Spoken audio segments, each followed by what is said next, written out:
함께 보실 말씀 여호수아 24장 25절에서 33절까지 말씀입니다.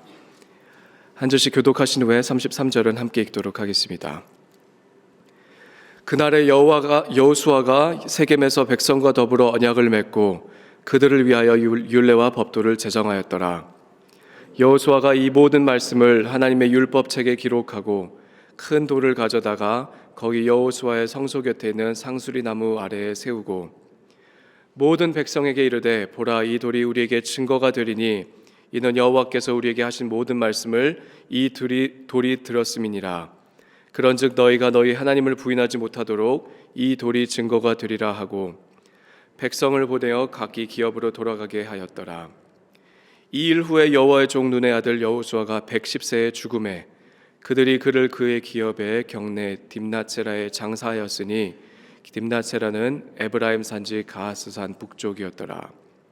이스라엘이 여호수아가 사는 날 동안과 여호수아 뒤에 생존한 장로들 곧 여호와께서 이스라엘을 위하여 행하신 모든 일을 아는 자들이 사는 날 동안 여호와를 섬겼더라. 또 이스라엘 자손이 애굽에서 가져온 예세벨을 세겜에 장사하였으니 이곳은 야곱이 베크시타를 주고 세겜의 아버지 하몰의 자손들에게서 산 밭이라. 그곳이 요셉 자손의 기업이 되었더라. 함께 읽습니다. 아론의 아들 엘르아살도 죽음에 그들이 그를 그의 아들 비느하스가 에브라임 산지에서 받은 산에 장사하였더라. 아멘. 하나님의 말씀입니다. 이제 오늘이 지나면 2025년은 다시 돌아오지 않습니다. 제가 몇 가지 기사들을 좀 정리해 보니 이것이 지난 한 해 동안 일어난 일들이었습니다. 전기나 인터넷 이후로 가장 여파가 크다고 말하는 AI의 시대가 더욱 피부에 와닿기 시작한 한 해가 된 것 같습니다. 러시아와 우크라이나, 이스라엘과 팔레스타인 등 난리와 전쟁 소문이 지금도 여전합니다. 아프리카나 중동 지역에 매우 거세고 잔인하게 일어나고 있는 기독교의 핍박이 일어나고 있죠. 이제 중국도 무언가를 감지하기 시작했는지 교회 지도자들을 가두기 시작했습니다. 전 세계가 풀리지 않는 난민들의 숙제를 갖고 있었다면 미국은 이제 새로운 정권 아래 또 새로운 이민 정책 아래 예전에는 쉽게 생각하지 못했던 일들이 일어나고 있습니다. 그리고 지난 9월 찰리 커크의 죽음을 통해 미국뿐만이 아니라 안 그래도 여러 스캔들로 어려움을 겪고 있는 미국 교회 내에 이제 분열과 갈등의 현실을 더욱 선명하게 드러낸 사건이 되지 않았나 좀 생각을 해봅니다. 한국은 계엄령도 있었고 정권의 교체 가운데 마음이 복잡한 국민이 한둘이 아닐 것이고 물론 한국만은 아니겠다만 과거 이스라엘처럼 여러 대국들 사이에서 이리도 못하고 저리도 못하는 상황 가운데 여러 경제적인 어려움과 자연재해들을 겪고 있습니다. 이제 세계 어딜 가도 인생은 사람 뜻대로 되는 것이 아니구나 라는 것을 체감할 수 있는 것 같아 보입니다. 그래서인지 31절 말씀이 저는 좀 새롭게 다가오기도 합니다. 31절 이스라엘이 여호수아가 사는 날 동안과 여호수아 뒤에 생존한 장로들 곧 여호와께서 이스라엘을 위하여 행하신 모든 일을 아는 자들이 사는 날 동안 여호와를 섬겼더라. 물론 여러분 이제는 더 이상 단 몇 명의 영적 지도자들이 나라와 교회를 이끌고 가는 현실은 아니겠지만 분명 시대적이고 영적인 분위기라는 것은 있는 것이겠죠. 한국도 미국도 기라성 같은 교회 지도자들이 한둘 이제 줄을 지어 돌아가시는 상황 가운데 어떻게 보면 다음 세대가 다른 세대가 되어가고 있는 것 같기도 한 이 상황 가운데 저 개인적으로는 마음 한켠에 부인할 수 없는 두려움이 자리 잡고 있다 고백하고 싶습니다. 나 오늘 본문 내용을 보니 여러분 2025년을 마무리하는 우리의 상황과 겹치는 부분들이 조금씩은 보입니다. 이 새벽기도 마지막 본문은 여호수아의 마지막 본문이죠. 여러분 신학적으로도 상징적으로도 역사적으로도 분명히 성경의 한 챕터가 끝나는 이 시대의 전환점에 성경도 우리 인생도 다달라 있는 것 같습니다. 1차적으로 애굽에서 가져온 요셉의 뼈를 세겜에 장사했다는 것은 이제 족장 시대의 끝을 알리는 것이겠죠. 애굽에서 남긴 요셉의 유언이 이루어지는 장면입니다. 2차적으로는 출애굽 광야 1세대였던 모세와 아론의 바톤을 받았던 그 여호수아와 엘르아살 그 둘의 시대도 이제 막을 내리게 되는 것이죠. 엘르아살은 아시는 것처럼 아론의 셋째 아들로 이스라엘 2대 대제사장이죠. 그래서 어떻게 보면 인류 역사에 중요한 획을 그었던 한 이야기가 끝을 알리고 있는 본문입니다. 그렇다면 여기까지의 결론은 무엇일까요? 세 가지로 정리하겠습니다. 첫 번째, 아들 하나 없었던 아브라함에게 말씀하신 큰 민족을 내가 이루리라 하셨던 그 약속이 이제는 곧 나라가 될 이스라엘의 갑작스러운 출현을 통해 저희가 확인하고 있습니다. 내게 복을 주어 내 이름을 창대하게 하겠다라는 그의 약속이, 여러분, 복이라면 온 우주의 만물의 주인이 되신 여호와 하나님의 백성이 된 그 축복이 있었고, 아브라함과 이삭과 야곱의 하나님이라는 이름 하에 여러분 출애굽 사건부터 해서 이미 아브라함의 이름은 이미 창대해져 있습니다. 마지막으로 결정적으로 땅을 주리라 하셨던 그 약속 또한 이제 각 지파들마다 땅을 기업으로 받게 된 것을 볼 때 역시나 문제는 사람에게 있지 하나님께 있지 않다는 것을 오늘 본문을 통해 다시 한번 확인하는 것이겠죠. 그래서였을까요? 여호수아가 퇴장하면서 그가 남기는 그의 유언과 마지막 사역을 보면 다른 사역자들과 어떻게 보면 비슷한 뉘앙스를 띄우고 있는 것 같습니다.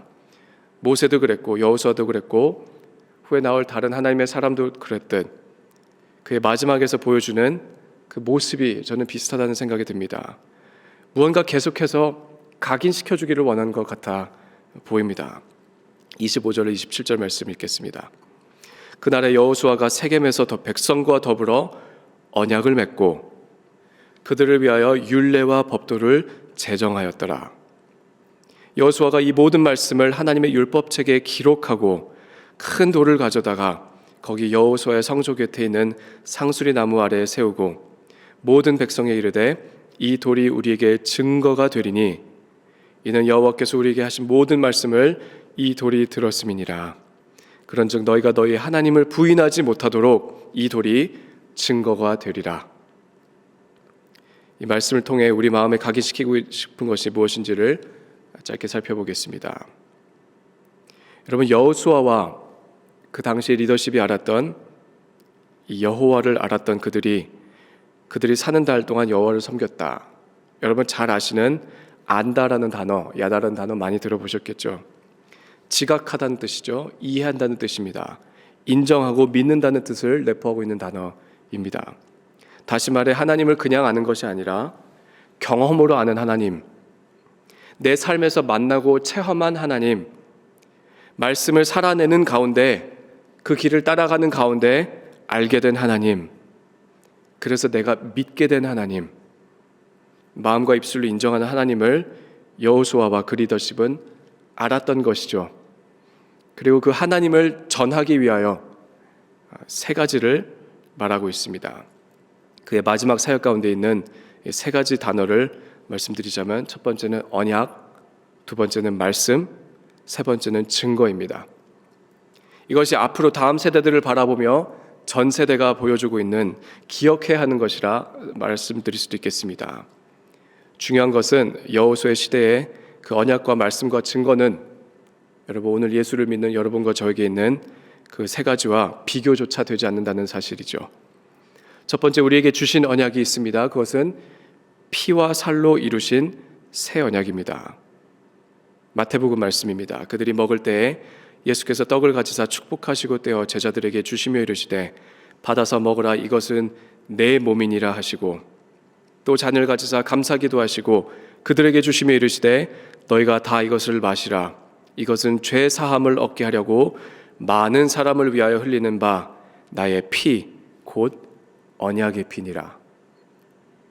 여러분, 동물의 피로 이루어진 제사가 아닌 하나님의 아들이 단번에 자신의 생명을 들이심으로 올려진 완전한 제사, 이 언약을 파기하기 위해서는 하나님의 생명보다 더 크거나 위대한 무언가가 필요한데 온 우주 만물 가운데 그러한 것이 하나도 없다는 사실이죠. 그래서 흔들리는 세상 가운데 그 누구도 흔들 수 없는 하나님의 의지가 담긴 것이, 그리고 담대함과 확신을 주는 것이 여러분과 제가 갖고 있는 피의 언약입니다. 두 번째로 우리에게 주신 율례와 법도 또한 있습니다. 그것은 말씀 그 자체이신 예수 그리스도를 통해 보이신 하나님의 말씀이죠. 베드로전서 말씀입니다. 그러므로 모든 육체는 풀과 같고 그 모든 영광은 풀의 꽃과 같으나 풀은 마르고 꽃은 떨어지되 오직 주의 말씀은 세세토록 있도다 하였으니 너에게 전한 복음이 곧 이 말씀이니라. 여호수아에게 없었고 우리에게 있는 것 너희에게 전한 복음이 곧 이 말씀이니라. 여러분, 말씀의 완성이 되신 구약과 신약의 완성이 되신 예수 그리스도를 통해 하나님의 뜻과 의지와 계획 그리고 약속과 성취가 우리에게 주어졌습니다. 오늘 있다가 내일 없어질 것이 아닌 앞으로도 영원할 하나님의 의지가 이 말씀 가운데 담겨져 있는 것이죠. 그래서 사람을 거룩하게 하시고 정결케 하시며 그리스도의 형상으로 빚어가시는 그 말씀을 여러분과 저에게 주신 것입니다. 우리가 모르고 살아서 그렇지 하나님의 생명과 능력이 우리의 내면에 거하고 있다는 것을 저는 꼭 이 아침에 기억하고 싶습니다. 세 번째로 우리에게 주신 증거가 있습니다. 더 이상 돌이 아닌 마음에 새긴 증거가 있죠.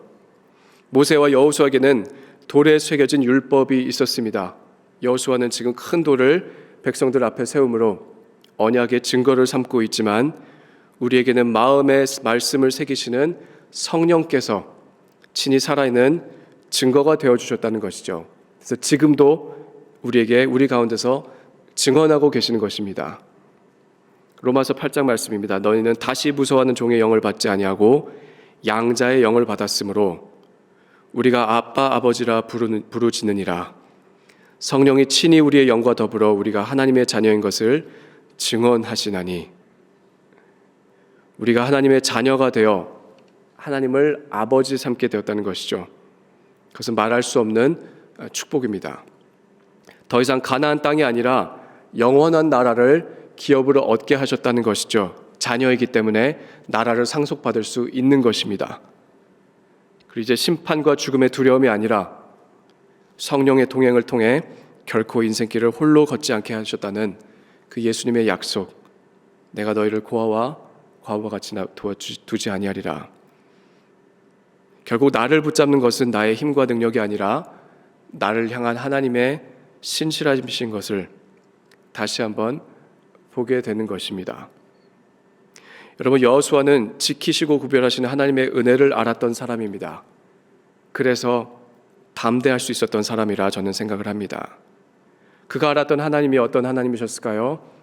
여러분, 자녀가 없던 한 사람이 100세의 아들을 갖게 되었던 것처럼 심판과 재앙의 폭우를 맞았던 이집트 안에 유독 고센 땅만은 평안했던 것처럼 그리고 온 지역에 올 가뭄을 대비하여 미리 보냄을 받았던 요셉처럼 이제 거주할 땅이 없던 민족에게 정착할 땅을 주셨던 것처럼 여러분, 세상이 아무리 요란하게 요동을 쳐도 하나님의 백성은 하나님께서 지키시고 친히 인도하신다는 것을 그들이 알았던 것이겠죠.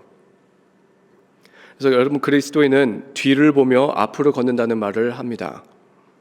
믿는 자는 알 수 없는 내일을 보며 높은 산을 오르고 거센 파도를 헤치는 사람이 아니라 지난날 하나님께서 우리 가운데 행하신 일들을 의지적으로 기억하며 하나님의 은혜를 계속해서 마음에 새기며 변하지 않는 아버지의 사랑 가운데 거하는 사람이 그리스도인이라 말씀드리겠습니다. 여러분, 2026년 무엇을 기대하시겠습니까? 어떠한 태도로 새해를 맞이하시겠습니까? 언약과 말씀과 증거, 십자가와 예수와 성령. 흔들리는 세상에 내 시선을 고정 안 하면 내 눈도 마음도 흔들립니다. 뉴스만 보면 마음이 요동을 칩니다마는 영원하신 하나님의 선하심과 그분의 신실하심과 능력과 역사에 초점을 맞추게 되면 전에 보지 못했던 새로운 헤드라인이 눈에 띄기 시작할 것입니다. 우리가 살아있는 동안 우리의 가족들과 우리 이웃들과 우리 교회까지 그리스도께서 우리를 위하여 행하신 모든 일을 아는 자들이 사는 날 동안 여호와 한 분만을 섬기게 되기를 소망합니다. 기도하시겠습니다.